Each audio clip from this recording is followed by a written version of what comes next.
Okay, yeah, there's a way. What we're going to do next is we're going to try and add a certain amount of randomness into this and make them kind of like come on a periodic time. So we've added, now what I want to do is to get it to sort of like add on an amount of time. And then what I want to do is to change the positions. Because it'll get a bit laborious having them just like appear in the same place. Drip, drip, drip. That's not much of a game. Unless, of course, it's a game involving a tap and trying to catch the water drips with, I don't know, some kind of net. And that they were moving incredibly fast. Be a bit like Elephant, that, I guess. Anyone played that before? Elephant. So you get this little elephant, and it's basically a fan inside the elephant. You put all these little, well, they're kind of like feathers, but they're just made out of nylon, inside of it, and it's got this big snout. And when you turn it on, it just goes everywhere. You sort of like got to catch them. It's a great game.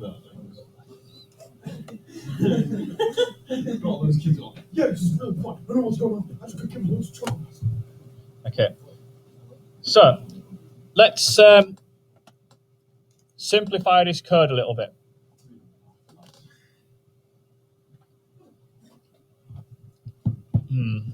How do we simplify that? Right, they're all going to start moving in the same direction anyway. So I'm going to get rid of the line C2 for now, and I'm going to get rid of this bit here, C2 for now. That was just a bit of, you can save that as a version just so you can see what we've done, but essentially I'm not bothering with that. What I want to do is I'm going to create a function. And the way I do this, I'll take some of the bits that I've already created. So that bit there, where it says function, e-event, and the first curly brace, I'm just going to drag it off, put it here, press return at the end of that line. Try to put that in, like, put a name in, then press return at the end of the line.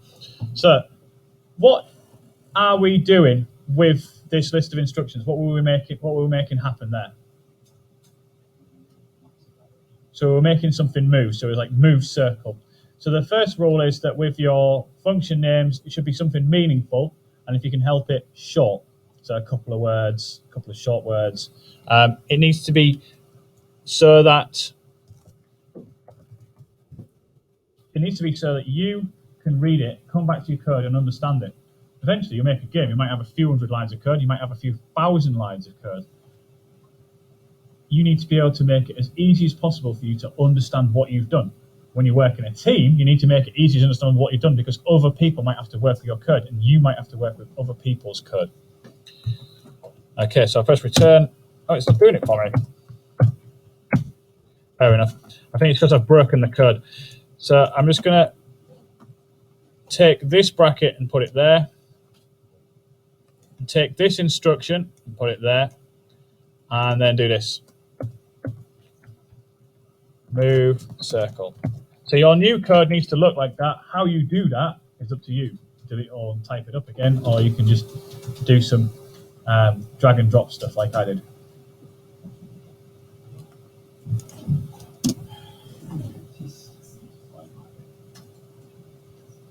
This should change, well, nothing really. You just have one circle, but it should work. That's the main thing, is when you test it, one circle moving still. Like this.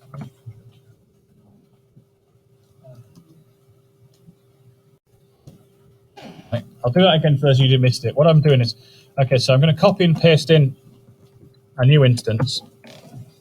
Call it C2. Pretty straightforward. Tell it to be somewhere else. And then using this line here, tell it to do the same thing as C1. I've got a bit of a problem there. What's the problem? Should we figure it out? The problem is because I'm referring to C1, which is why I needed to do that e.target. So then when I put E, which refers to this bit here. So there's like a trail. It's like a paper trail. When you call the event, you're saying, this is the event I'm listening for. This gets passed to the function, thus the need to stick it inside of a variable called E. so that when I want to access, oh wait, who's triggering this event? I want to know who it is. E.target, do all sorts with it, find out what their name is, you know, who's calling me, where their position is, what's your location. I want to make you clickable, I want to turn you on, I want to turn you off, I want to make you a different color, all sorts of things like that. So by doing that E.target plus .x, then they both move together. Bit of black magic voodoo here there. If I then change things a little bit, and let's say C dot, I will do it in VY equals 5, and paste that again. VY stands for velocity, actually, sorry, VX, do VX. VX stands for velocity in the x-axis. So I'm basically saying I'm going to give it a property. So those two lines there and there is what I've just added in.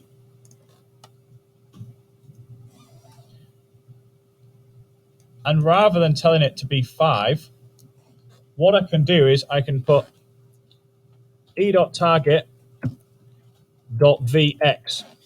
If I test it at that point, one of them worked. Why didn't the other one work? As I said, C1 rather than C2. There we go, both of them working. Same thing, slightly more complex, but I've made it more complex for a reason. So, same function, one function, watch this little change. I'm now going to take C2 and say to it, right, I want you to exist at 1280. And I don't want you to have a velocity of 5, I want you to have a velocity of -5. Adding a minus is the same as subtraction, isn't it? So therefore, I can use one function with any number of circles and give them all different velocity. You know, -1, +5, +6, -60, whatever, and they can go in the different directions. Okay, so I'll save that as a version.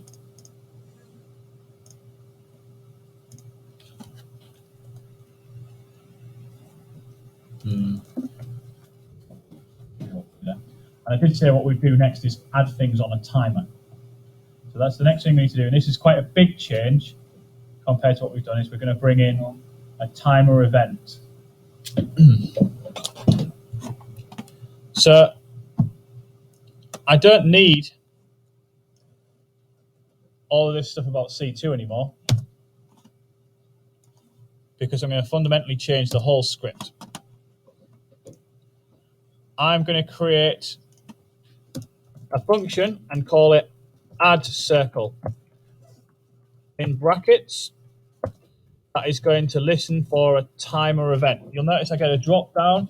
I'll scroll down to timer event and I'll press return. So just trust me that that drop down says timer event. I press return.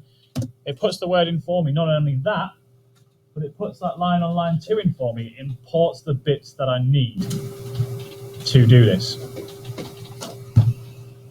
Close brackets, open curly brackets. Then I'm going to just put in a curly bracket after that.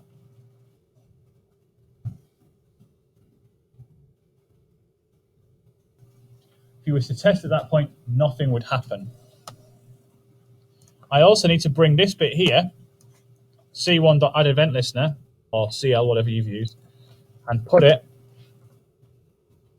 there.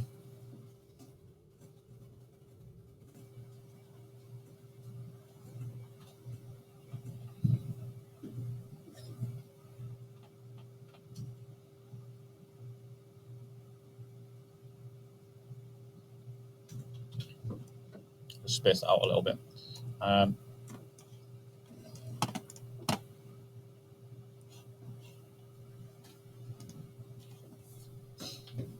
So then what I need to do is to create the timer event that it's going to listen for.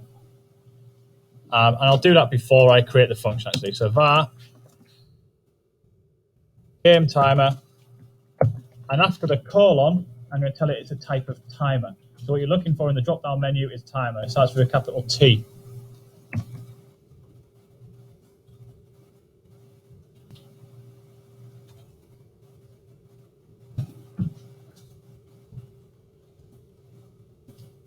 A bit like creating a new circle. So what would I put after the equals, Jonty?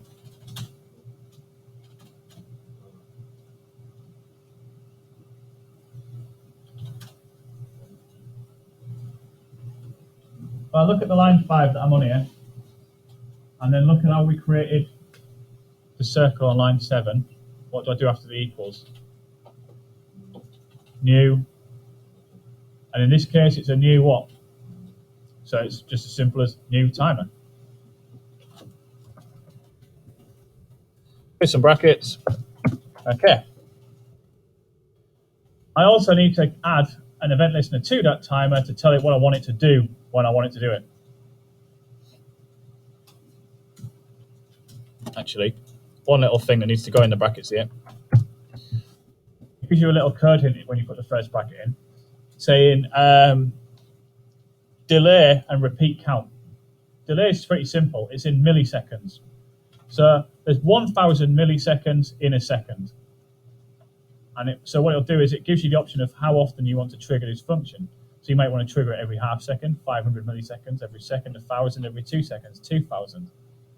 It's up to you how often you trigger it. You could even have multiple timers. I might have a game timer for the game, running every second, counting down, and then another timer for adding circles, which could be going in between those, every half second or every quarter second. So I'll say I'll have this working every 1,000 milliseconds, and then I've got a repeat count. If you put a 0 there, it will continue forever until you tell it to stop. If you put a 1 there, it will do it once. If you do it 10, 20, 30, you can even put 1,000 and then put 60, and then just say, okay, I want 60 seconds, a new circle every second. I can't think why you would do that, but that's what you could do. So I'm just going to put a 0 in there.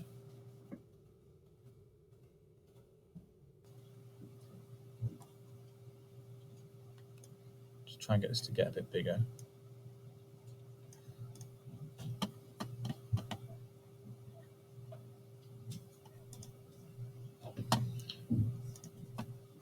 And then I'm going to add the event listener in. Now it's no different to using this bit here. So I could just copy and paste that, change the bits that I need to change. So say instead of it being CL, it's game timer. Instead of it being enter frame, it's going to be timer event dot timer. And instead of it being move circle, it's going to be add circle. Put a little bit of space in there. No.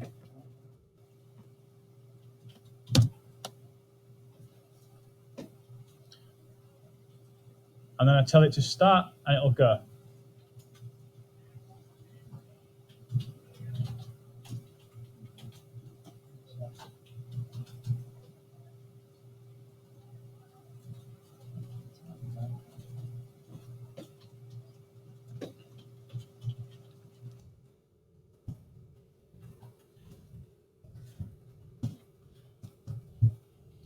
So quick look and see if it works.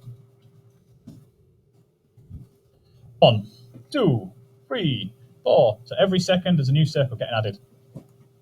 That's where I'm going to stop it, and you're going to catch up